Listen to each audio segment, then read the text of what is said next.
Hello, good morning. Good morning mga idol. Okay, nandito tayo ngayon sa Pacifico.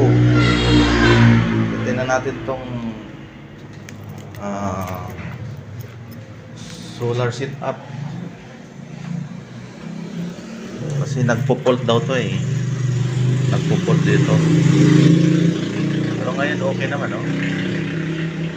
Nagcha-charge naman siya. Ang output niya ay 230. Ayan, no? Ang kanyang battery ay 2 bar. 2 bar. 2 bar pa. Tapos dito Mino.